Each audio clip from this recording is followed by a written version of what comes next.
A quick flashback to the 1980s is all we need to admit that it was the golden period for motorcycles. From unmatched styles to iconic speeds, these bikes were literally the persona of 80s culture. So today, we're reminiscing about 6 of the best motorcycles from the 1980s. Stick around to know about the bikes that made the decade unforgettable. Make sure to hit that subscribe button and ride with us into this nostalgic era. This is Yestermoto. Number 10, Suzuki GS850G.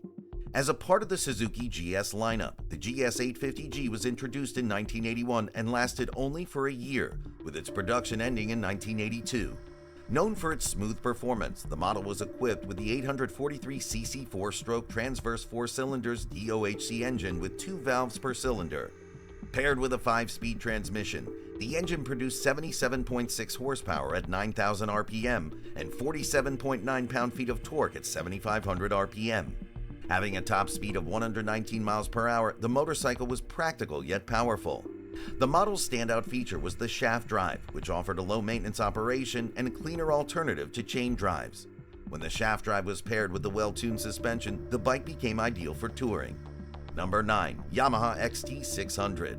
The Yamaha XT600 was first introduced in 1984 as a replacement for the XT550. The disc brakes, 4-valve engine, mono shock absorber, and contemporary 12-volt electrics were considered significant improvements over the XT500.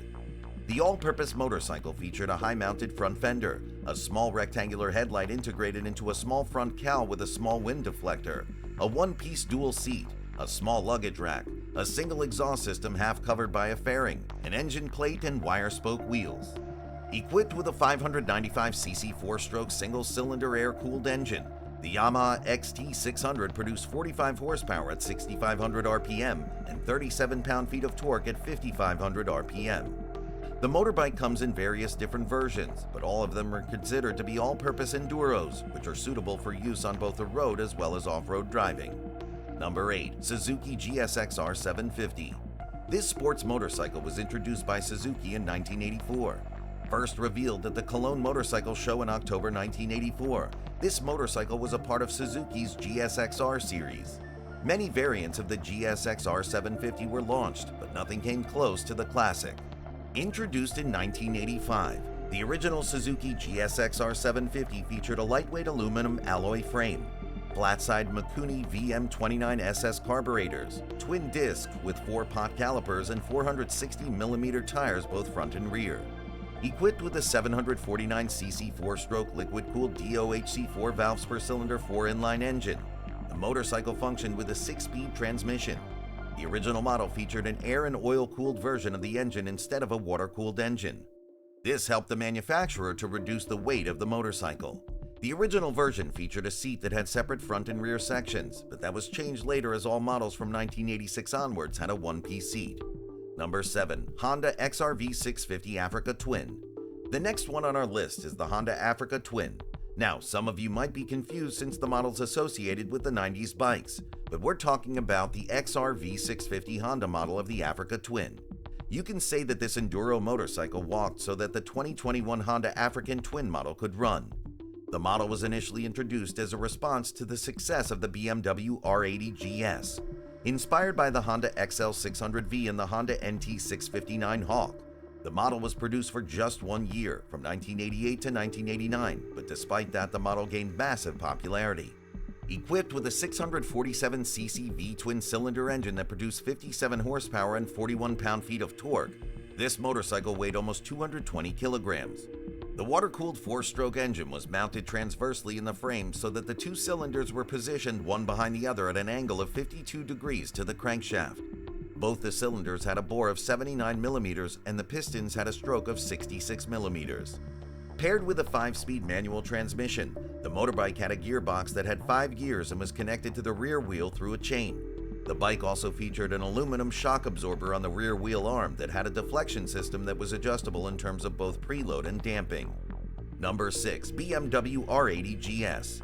The BMW R80 GS is often recognized as the world's first adventure bike.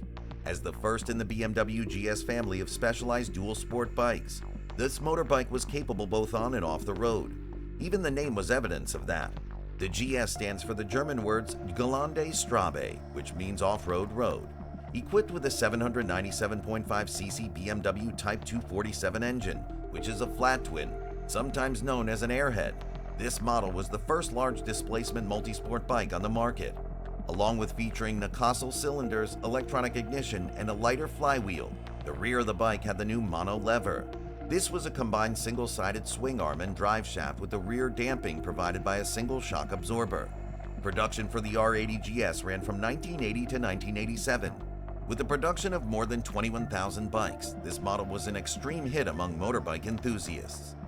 Number 5. Kawasaki GPZ550.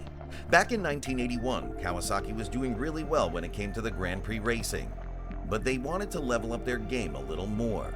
So the manufacturer came up with a higher performance version of the Kawasaki KZ550. The model was built with the same 553cc engine, but featured higher compression and camshafts with higher lift and more duration, and a bikini fairing. The Kawasaki GPZ550 was definitely one of the most influential motorcycles in history.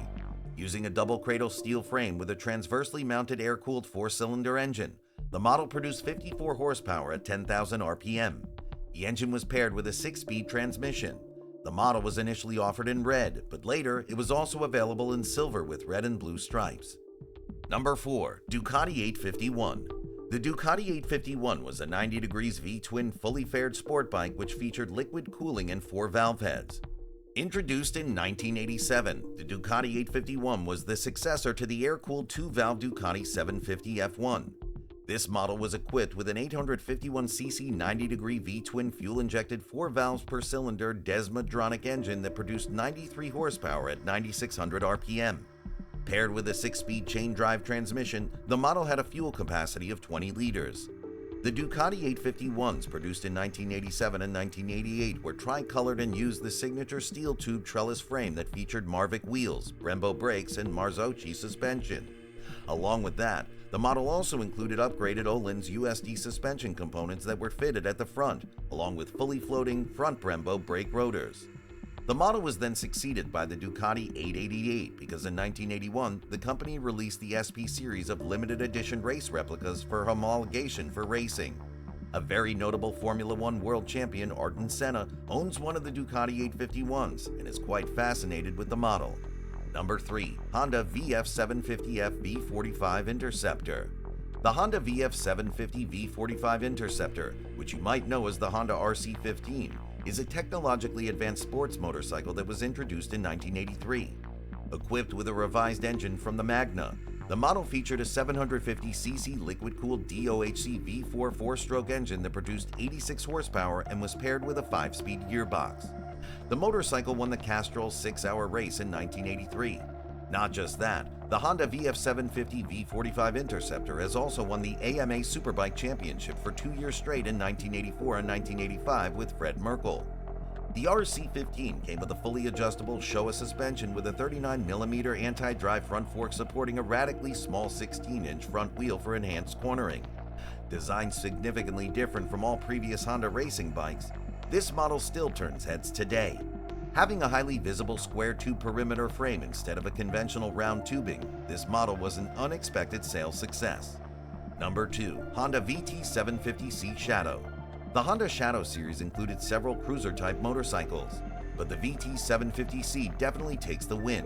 Introduced in 1982, the VT750C was specifically launched for the North American markets. As the name suggests, the model was equipped with the new 750cc liquid-cooled 4-stroke dual-carburetor SOHC 3-valve 45-degree V-twin engine that produced 54 horsepower at 9,000 RPM and 31 pound-feet of torque at 7,000 RPM. The engine was paired with a 6-speed transmission. The model incorporated advanced technology, and this was evident in the 3 valves, 2-plug combustion chambers, the vibration-canceling offset dual-pin crankshaft, and even the hydraulic valve adjusters. These technologies kept the valve train running effectively whole, also eliminating routine adjustments.